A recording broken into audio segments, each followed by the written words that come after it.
Good morning to all of you. जैसा कि अपन 8086 micro processor के बारे में पढ़ रहे हैं, इसमें लास्ट क्लास में अपने 8086 का आर्किटेक्चर पढ़ा था। तो आर्किटेक्चर में अपन ने पढ़ा था कि इसमें आपकी दो यूनिट होती हैं। तो लास्ट क्लास में जो इसकी बस इंटरफेस यूनिट थी वो अपन ने पढ़ ली थी।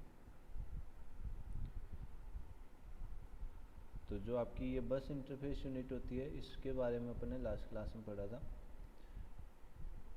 तो बस इंटरफेस यूनिट में क्या होता है, एक आपके सेगमेंट रजिस्टर होते हैं।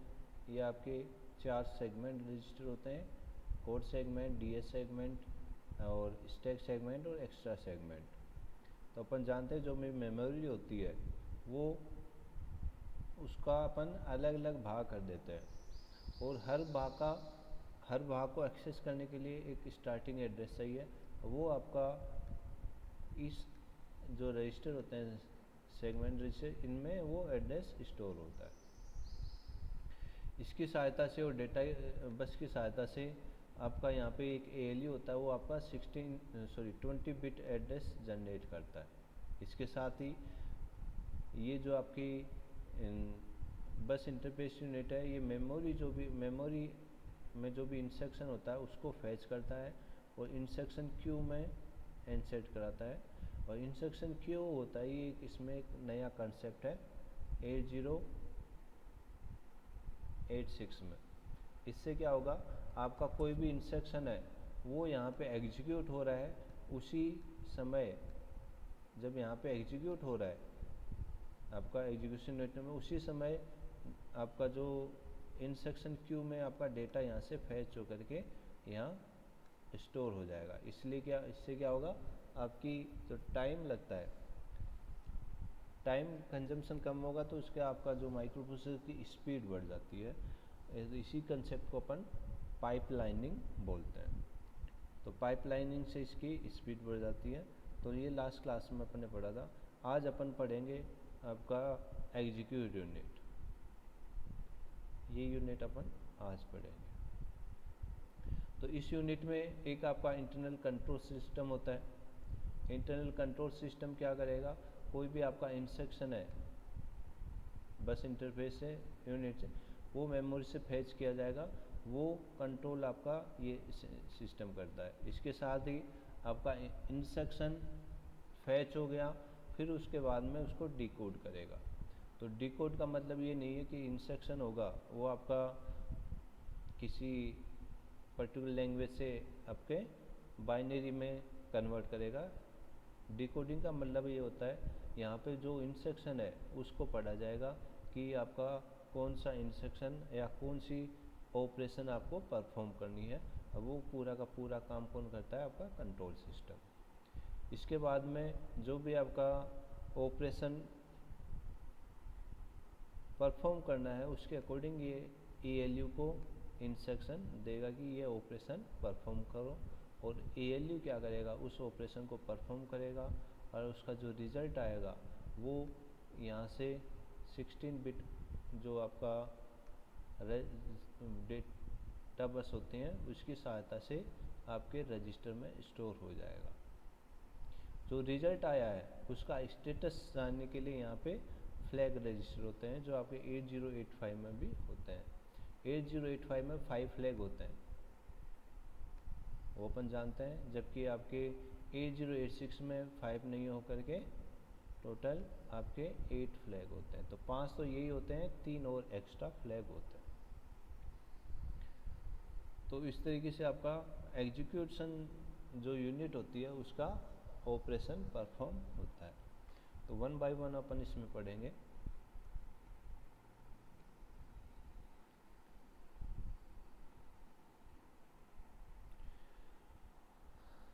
तो यहाँ पे 16 बिट परफॉर्म करने के लिए आपका ALU हो गया, ये आपका ALU है।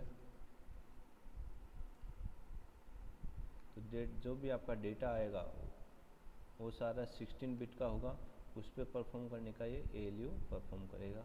इसके साथ ही इसमें जनरल पर्पस रजिस्टर होते हैं जो डेटा को स्टोर करने के लिए रहते हैं। तो आपके ये जनरल पर्पस रजिस्टर हो गए।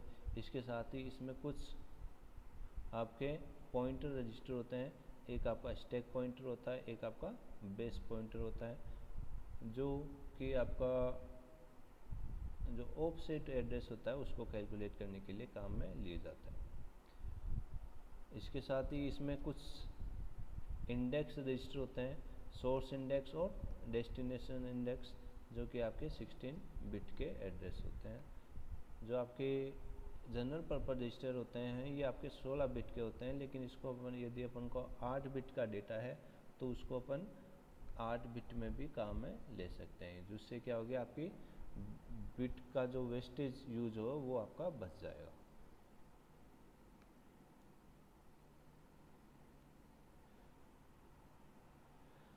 तो जो आपकी एग्जीक्यूशन यूनिट होती है वो क्या करेगी, जो भी आपका BI यूनिट होती है उसको इंस्ट्रक्शन, कौन सा इंस्ट्रक्शन फैच करना है उसकी इंफॉर्मेशन देगा या उसको कंट्रोल करेगा, डेटा को डिकोड करेगा, यानी जो भी आपका इंस्ट्रक्शन है उसके अकॉर्डिंग आपके ऑपरेशन परफॉर्म करने का इंस्ट्रक्शन देगा, इसके साथ ही उसको एग्जीक्यूट करेगा। तो यहाँ पे जो भी कंट्रोल करने का काम होता है वो सारा सारा किसका होता है, एग्जीक्यूशन यूनिट का। पहला फैच करने का, क्योंकि जो भी इंस्ट्रक्शन होता है वो 3 पार्ट में परफॉर्म होता है, एक इंस्ट्रक्शन फैच होने का, फिर उसको डिकोड होने का और फिर एग्जीक्यूशन होने का। फैच करने का जो इंस्ट्रक्शन देगा वो आपका एग्जीक्यूशन यूनिट ही देता है, और वो कौन का परफॉर्म करता है, आपका BIU यूनिट। उसके बाद में जो इंस्ट्रक्शन फैच हो करके इंस्ट्रक्शन क्यू में स्टोर हो गए हैं उसको डिकोड करने का काम आपका कंट्रोल सिस्टम करता है, उसको डिकोड किया जाएगा कि उसके ऊपर कौन सा इंस्ट्रक्शन कौन सा ऑपरेशन परफॉर्म करना है, देन उसको एग्जीक्यूट किया जाएगा। और इसको तीनों को परफॉर्म करने के लिए आपके ये सर्किट होता है। तो पहला है आपका कंट्रोल सर्किट। कंट्रोल सर्किट आपका इंस्ट्रक्शन फैच करने का इनके लिए कंट्रोल सिग्नल जनरेट करेगा। इंस्ट्रक्शन डिकोडर, इंस्ट्रक्शन डिकोडर क्या करेगा, कोई भी आपका इंस्ट्रक्शन फैच हो गया है उसको फिर आपका क्या ऑपरेशन परफॉर्म करनी है उसको एनालिसिस करेगा और उसके अकॉर्डिंग ALU को इंस्ट्रक्शन देगा कि ये ऑपरेशन परफॉर्म करना है। यहाँ पे डिकोडर का काम ये नहीं है कि आपका जो इंस्ट्रक्शन आपके इंस्ट्रक्शन क्यू में स्टोर है उसको दूसरी लैंग्वेज में कन्वर्ट करेगा, क्योंकि यहाँ पे जो भी डेटा स्टोर होता है वो बाइनरी में होता है। आपका मेमोरी में भी आपका डेटा बाइनरी के फॉर्म में रहेगा मशीन लैंग्वेज में, और इंस्ट्रक्शन क्यू में भी डेटा बाइनरी के फॉर्म में ही रहेगा। इंस्ट्रक्शन डिकोडर का काम ये रहेगा कि ये डिसाइड करेगा कि कौन सा आपका इंस्ट्रक्शन परफॉर्म करना है, कौन सा नहीं। और ये किसको इंस्ट्रक्शन देगा, अर्थमेटिक लॉजिक यूनिट को। अर्थमेटिक लॉजिक उसको एग्जीक्यूट करेगा। यहाँ पे अर्थमेटिक लॉजिक जैसे ही एग्जीक्यूट करेगा डेटा आएगा, डेटा कहाँ जाएगा, आपका रजिस्टर में। तो उसके लिए अलग अलग रजिस्टर बनाए हुए हैं, तो इसको अपन बोलेंगे रजिस्टर ऑर्गेनाइजेशन। रजिस्टर ऑर्गेनाइजेशन में 3 टाइप के रजिस्टर होते हैं, एक आपका जनरल पर्पस रजिस्टर, एक आपका फ्लैग रजिस्टर, एक आपका पॉइंटर और index register.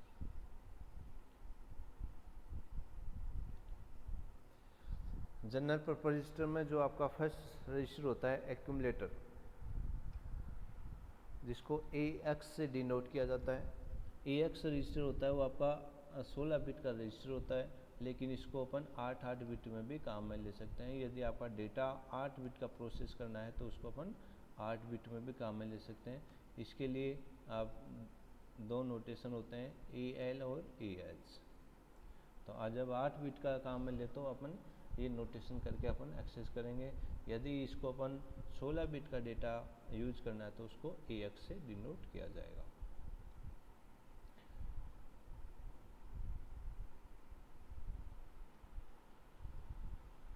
Input output data के लिए भी AX और AL काम में ले सकते हैं, यानी जो भी जनरल पर्पस रजिस्टर होते हैं वो सारे के सारे जो भी डेटा होगा वो आपका एक्यूमुलेटर रजिस्टर में ही स्टोर होता है, इसलिए इसको अपन इनपुट आउटपुट इंस्ट्रक्शन के लिए भी काम में ले सकते हैं।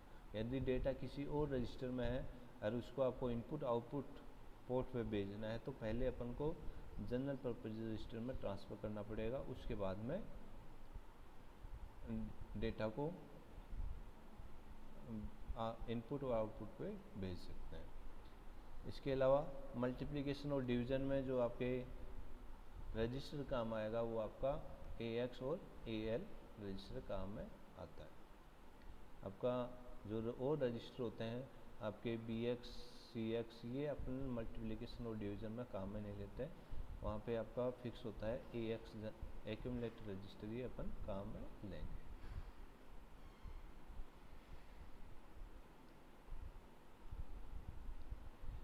नेक्स्ट है आपका बेस रजिस्टर, जिसको अपन BX से डिनोट करते हैं। जैसे आपका AX रजिस्टर था उसी तरीके से ये भी आपके 16 बिट का रजिस्टर होता है। इसको अपन 8 बिट में भी यूज कर सकते हैं, और 8 बिट के लिए BL यूज करेंगे और BS नोटेशन काम में लेंगे। तो जो BL है वो आपका लोअर ऑर्डर को बाइट को रखता है, जबकि हायर जो ऑर्डर बाइट होती है उसको BS रखेगा। लोअर ऑर्डर हायर ऑर्डर अपन जानते हैं, जो भी आपका डेटा रहेगा वो 16 बिट का रहेगा, ठीक है। तो यहाँ जो आपका डेटा रहेगा अपर साइड ये आपका हायर ऑर्डर रहेगा, और जो आपका 8 बिट का डेटा है लोअर साइड वो आपका लोअर रहेगा। 8 बिट का यहाँ हो गया है, 8 बिट का ये हो गया है।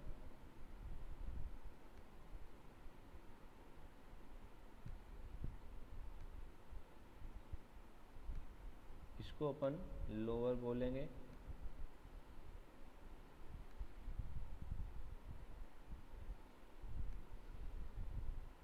और ये आपका हायर ऑर्डर रहेगा।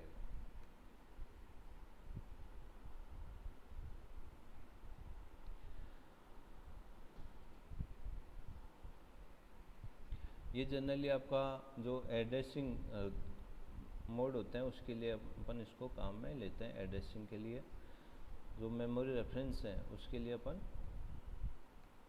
DS रजिस्टर काम में लिया जाता है। नेक्स्ट जो रजिस्टर है काउंटर रजिस्टर, यानी काउंट करने के लिए अपन इस रजिस्टर को काम में लिया जाता है। वैसे इसको अपन जनरल पर्पज एडिशन सब्ट्रैक्शन के भी लिए लिया जाता है, लेकिन जहाँ पे अपन काउंटिंग के ऑपरेशन परफॉर्म करनी होती है तब अपन इस रजिस्टर को काम में ले सकते हैं। तो यहाँ पे ये भी आपका 16 बिट का रजिस्टर होता है, इसको भी अपन 2 टाइप से अपन काम में ले सकते हैं। 8 बिट में CL और CH। वही आपका CL होगा वो आपका लोअर ऑर्डर रखेगा, और CH होगा वो आपका हायर ऑर्डर रखेगा। जहाँ पे आपको शिफ्टिंग होती है, रोटेट करने, लूप लगाना है, जहाँ पे अपन को काउंटर चलाना होता है, वहाँ पे अपन CX को एज ए काउंटर की तरह काम में लेते हैं। तो कोई भी रजिस्टर अपन काउंटिंग की तरह ले सकते हैं, AX भी ले सकते हैं, BX भी ले सकते हैं, CX भी ले सकते हैं और DX भी ले सकते हैं। लेकिन CX को यहाँ पे एक सामान्य तौर पे डिफाइन कर दिया है कि आपका जनरली काउंटर CX को ही अपन काउंटर रजिस्टर में काम में लेते हैं।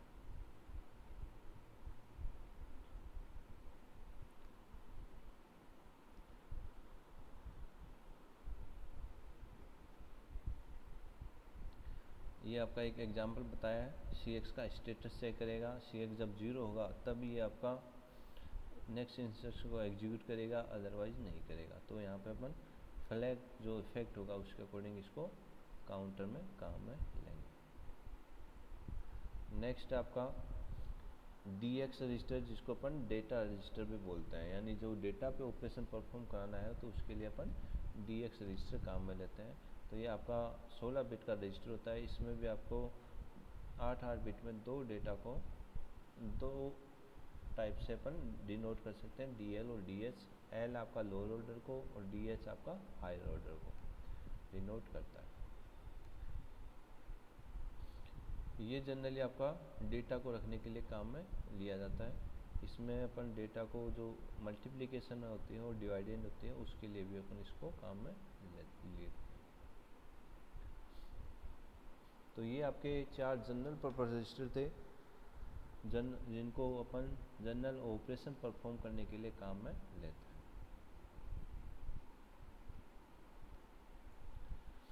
नेक्स्ट आपका पॉइंटर और इंडेक्स रजिस्टर। पॉइंटर और इंडेक्स रजिस्टर होता है वो जनरली जो आपका सेगमेंट रजिस्टर, अपन जानते हैं जो भी आपका एड्रेस यहाँ पे जनरेट होगा वो 20 बिट एड्रेस का होगा। जो एड्रेस कैलकुलेट किया जाता है वो आपका सेगमेंट रजिस्टर से कैलकुलेट किया जाता है, और सेगमेंट रजिस्टर होते हैं वो आपके कितने बिट के होते हैं, 16 बिट के। अब जो आपका 4 बिट का जो रह गया है वो आपका इन जो रजिस्टर होते हैं आपके पॉइंटर और इंडेक्स रजिस्टर, इसकी सहायता से कैलकुलेट किया जाता है। तो जो आपके पॉइंटर रजिस्टर होते हैं आईपी, बीपी और एसपी, तो ये जनरली कोड, डेटा और स्टैक पॉइंटर से डिफाइन होते हैं। जैसे आपका एसपी होता है वो आपका स्टैक सेगमेंट से रिलेटेड होगा, बीपी होगा वो डेटा से रहेगा, आईपी आपका कोड से रहेगा।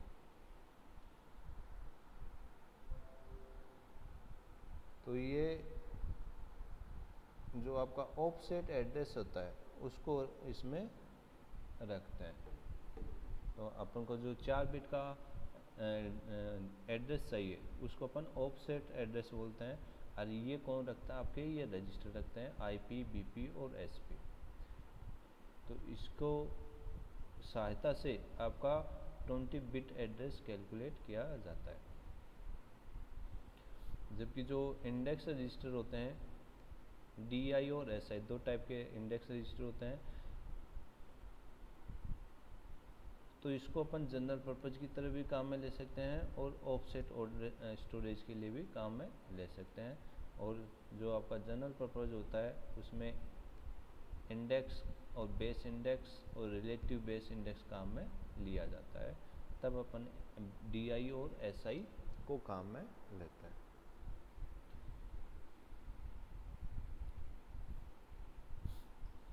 तो आपका जो फर्स्ट है स्टैक पॉइंटर और बेस पॉइंटर, तो ये जनरली जो एक्सेस डेटा जो आपका स्टैक सेगमेंट में जो डेटा होता है उसको एक्सेस करने के लिए काम में लेते हैं। इसके साथ ही जो आपका स्टैक सेगमेंट है उसका ऑफसेट एड्रेस भी कैलकुलेट करने के लिए इसमें काम में लिया जाता है। जब जो स्टैक पॉइंटर होता है इसका जो कंटेंट्स है वो ऑटोमेटिकली अपडेट होता रहता है जब आपका पॉप और पुश ऑपरेशन एग्जीक्यूट होता है। जब भी ये इंस्ट्रक्शन एग्जीक्यूट होगा ऑटोमेटिकली एसपीआई का डेटा इंक्रीमेंट और डिक्रीमेंट अपने आप ही हो जाएगा। 2 बिट का ये डिफरेंस हो जाएगा पॉप और पुश में। पॉप में उसका इंडेक्स बढ़ जाएगा और पुश में वो डेटा उसका जो एड्रेस है वो घट जाएगा। बीपी जो आपका बेस पॉइंटर होता है वो आपका जो करंट स्टैक सेगमेंट होता है उसका वो ऑफसेट एड्रेस रखता है। इसमें बेस एड्रेसिंग मोड काम कैलकुलेट करने के लिए काम में लिया जाता है।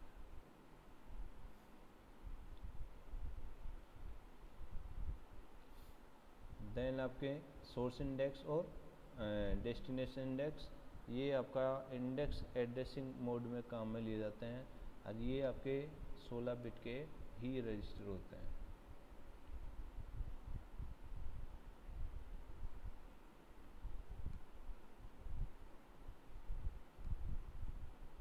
सोलह बिट के होते हैं, तो जितने भी रजिस्टर होते हैं वो 16 बिट के होंगे।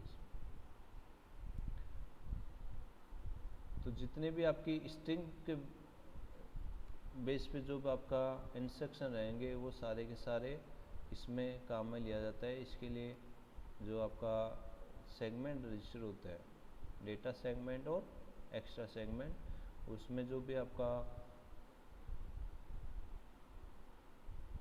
डेटा प्रोसेस होगा स्ट्रिंग पे वो सारे के सारे इसकी सहायता से काम में लिए जाते हैं। और इसका जो एड्रेस लिखा जाएगा उसकी अलग अलग सोर्स और डेस्टिनेशन है उसकी सहायता से इसको अलग अलग किया जाता है। तो सोर्स का उसके लिए डीएस और डेस्टिनेशन के लिए एक्स्ट्रा सेगमेंट इसको अलग अलग करके रखेगा। तो ये इंडेक्स यानी जब अपन को रिलेटिव किसी चीज़ के रिलेटिव आपको डेटा को एक्सेस करना होता है तब अपन सोर्स इंडेक्स या डेस्टिनेशन इंडेक्स काम में लेते हैं। तो ये आपके दो टाइप के रजिस्टर हो गए हैं। नेक्स्ट आपका फ्लैग रजिस्टर। तो फ्लैग रजिस्टर अपन जानते हैं 8085 में भी काम में लेते हैं और उसमें आपके 5 फ्लैग होते हैं।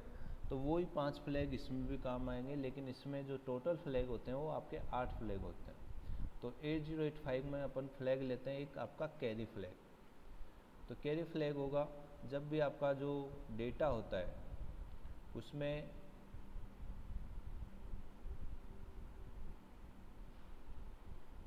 जो MSB है, जैसे आपका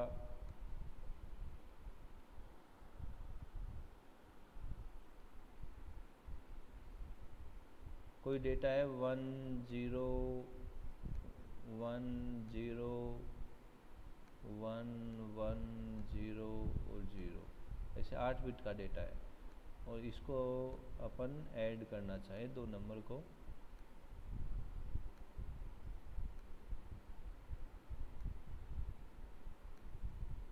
ये दो नंबर को, ये दो नंबर है, इनको ऐड करना है।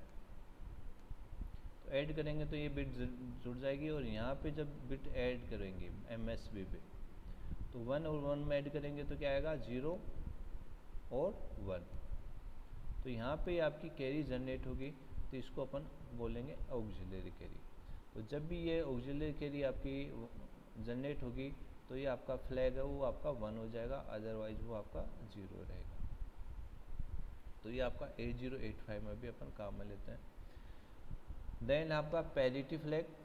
पैरिटी फ्लैग होता है जब आपके टोटल नंबर ऑफ वंस है, जो आपका कोई ऑपरेशन परफॉर्म किया है उसमें डेटा आपका आया है 1 0 1 0, अब अपन 8 बिट पे काम कर रहे हैं यहाँ पे 1 1 0 और 0।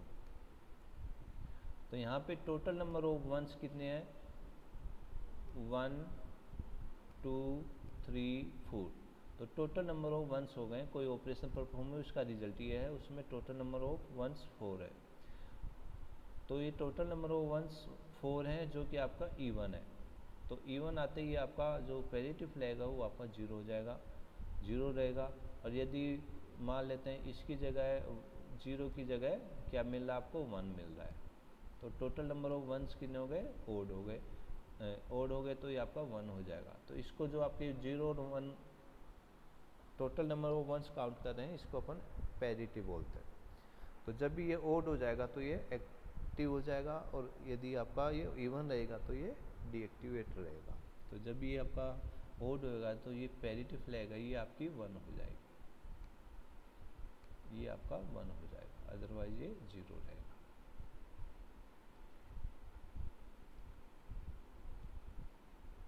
नेक्स्ट आपका ऑक्सिलरी कैरी। ऑक्सिलरी कैरी जैसे आपका कैरी फ्लैग था उसी का पार्ट होता है, लेकिन ये आपके 4 बिट पे जनरेट होता है। जैसे आपका ये डेटा है,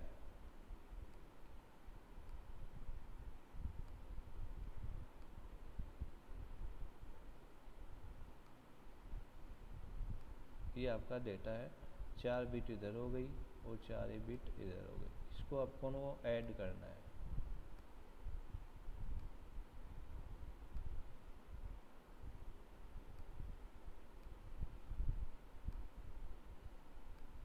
ये आपके दूसरा नंबर हो गया है, इसको अपन ऐड करना चाह रहे हैं, ठीक है। तो ऐड करेंगे तो यहाँ पे 4 बिट का जो कॉम्बिनेशन बना है यहाँ पर 1 1 करें तो यहाँ पे 0 आएगा और फिर आपका 1 चला जाएगा आगे। तो 4 बिट पे जो आपकी कैरी जनरेट होती है उसको अपन ऑक्सिलरी कैरी कहते हैं। तो यहाँ इस टाइप की जो भी कैरी जनरेट होती है तो ये आपका जो स्टेटस है इस बिट का वो आपका 1 हो जाएगा, अदरवाइज ये 0 रहेगा। नेक्स्ट फ्लैग है आपका 0 फ्लैग, यानी जो भी आपका डेटा प्रोसेस किया है किसी चीज़ पे और उसका जो स्टेटस है वो 0 हो जाता तो ये आपकी फ्लैग होगी वो आपकी एक्टिव हो जाएगी, ये सेट हो जाएगी। नेक्स्ट है साइन फ्लैग, यानी जो भी आपका डेटा यदि नेगेटिव आ रहा है तो ये आपकी फ्लैग है वो आपकी 1 हो जाएगी। तो ये 5 फ्लैग हैं, ये अपन 8085 में भी पढ़ते हैं, वही आपके पाँचों है, ये पाँचों अपन 8086 में भी पढ़ेंगे।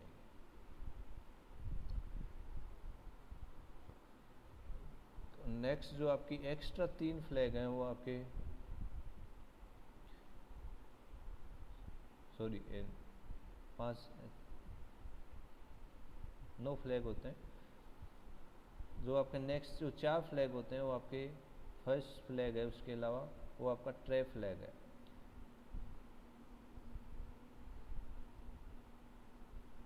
इसमें आपका जो भी एक पर्टिकुलर जो आपका कोई इंस्ट्रक्शन है एक स्टेप में एग्जीक्यूट होने वाला है, तब वही आपको उसको एक्टिवेट कर देगा, अदरवाइज उसको आपको डीएक्टिवेट कर देगा। तो उस टाइप का जो भी फ्लैग इंस्ट्रक्शन होता है वो आपका ट्रैप फ्लैग से अपन उसको आइडेंटिफाई कर सकते हैं। नेक्स्ट है इंटरप्ट फ्लैग, यदि कोई आपका इंटरप्ट आ जाता है एक्सटर्नली तो ये आपका फ्लैग आपका सेट हो जाएगा, अदरवाइज ये आपका डिसेबल रहेगा। इसको सेट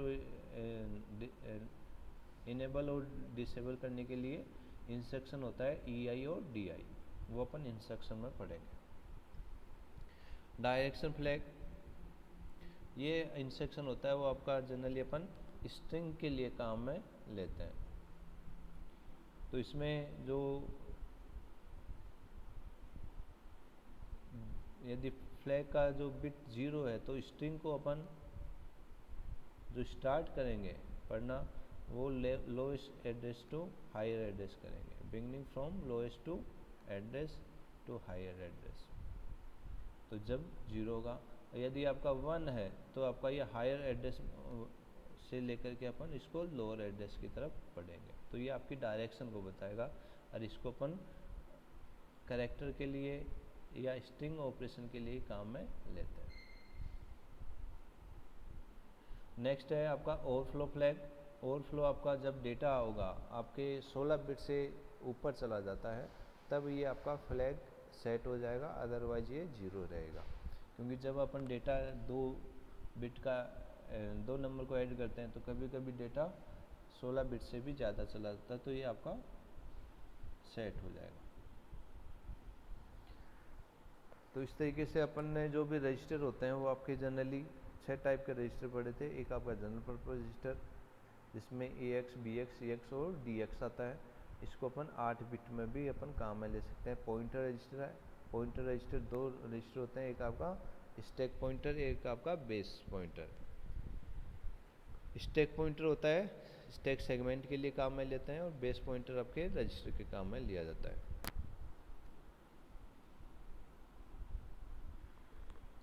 नेक्स्ट है आपका इंडेक्स रजिस्टर। जब इंडेक्सिंग की ज़रूरत होती है तो अपन 2 रजिस्टर ये काम में लेंगे, सोर्स इंडेक्स और DI इंडेक्स। जब आपका कोई नेक्स्ट इंस्ट्रक्शन पॉइंट करना है तो पॉइंट आउट के लिए अपन IP रजिस्टर काम में लेते हैं, और जो आपका मेमोरी का जो डेटा मेमोरी सेगमेंट किया हुआ है उसका फर्स्ट जो एड्रेस स्टोर होगा वो आपके इस रजिस्टर में स्टोर होता है, और इनको अपन बोलते हैं सेगमेंट रजिस्टर। डेटा प्रोसेस हो गया है उसका स्टेटस जानने के लिए जो आपका रजिस्टर काम में लेता है वो आपका फ्लैग रजिस्टर होता है, और ये आपका 16 बिट का होता है जिसमें से 9 फ्लैग अपन काम में लेते हैं, 9 बिट अपन काम में लेते हैं। नेक्स्ट आपका जो रजिस्टर अपन ने काम में ले रहे हैं उनके फंक्शन क्या क्या है। जो आपका AX रजिस्टर होता है ये क्या करेगा, अर्थमेटिक जो भी आपकी ऑपरेशन होती हैं लॉजिकल ऑपरेशन उसका रिजल्ट होगा उसको स्टोर करके रखेगा। AL रजिस्टर होता है वो आपका 8 बिट डेटा होती है उसको स्टोर करके रखेगा। जो आपका BX रजिस्टर होता है बेस रजिस्टर, ये आपका एड्रेसिंग मोड होते हैं जो एक्सेस मेमोरी डेटा को स्टोर करने के लिए काम में लिया जाता है। तो मेमोरी से रिलेटेड जो भी आपकी ऑपरेशन होगी उसके लिए अपन बेस रजिस्टर काम में लिया जाता है।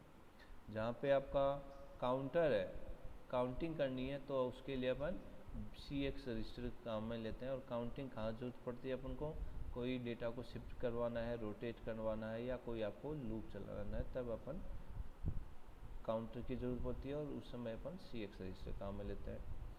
DX रजिस्टर होता है, वो आपका मल्टीप्लिकेशन और डिवीज़न आपकी जो ऑपरेशन होती है उसमें डेटा को होल्ड करने के लिए काम में लिया जाता है। इसके अलावा आपका जो नेक्स्ट रजिस्टर है वो आपका stack pointer. Stack pointer register होता है, वो आपका ऑफसेट एड्रेस है उसको होल्ड करके रखेगा। स्टैक का जो ऊपर का जो डेटा है उसका एड्रेस स्टोर करके रखेगा। जो बेस पॉइंटर होता है, स्टैक मेमोरी में से जो आपका डेटा रहेगा स्टैक सेगमेंट में, उसका डेटा को एड्रेस करके होल्ड करके रखेगा। सोर्स इंडेक्स है, वो इन जो स्ट्रिंग इंस्ट्रक्शन होती हैं आपकी कैरेक्टर, जिस पर अपन कैरेक्टर की ऑपरेशन परफॉर्म करती हैं, उसको इंडेक्स करने के लिए काम में लेते हैं। और ये दो आपके दोनों रजिस्टर हैं, वो आपके उसी के लिए काम में लिया जाता है। तो इस तरीके से अपना जो एग्जीक्यूट यूनिट थी उसके जो अपन ने रजिस्टर पढ़े थे उनके फंक्शन भी अपन ने जान लिया। इस तरीके से आपकी जो एग्जीक्यूट यूनिट है वो आपकी कंप्लीट हो गई है। तो दोनों यूनिट हो गई हैं आपकी बस इंटरफेस यूनिट और एग्जीक्यूशन यूनिट। तो बस इंटरफेस यूनिट का काम होता है इंस्ट्रक्शन को मेमोरी में से फैच करने का काम होता है, और जो इसको इंस्ट्रक्ट करेगा फैच करने के लिए वो आपका एग्जीक्यूट यूनिटी करता है। उसमें आपका कंट्रोल सिस्टम होता है, वो आपको इंस्ट्रक्शन देता है। जैसे इंस्ट्रक्शन फैच होकर के क्यू में आ जाता है, उसके बाद में जो आपका कंट्रोल सिस्टम होता है उसको डिकोड करता है, उसके लिए डिकोडर होता है।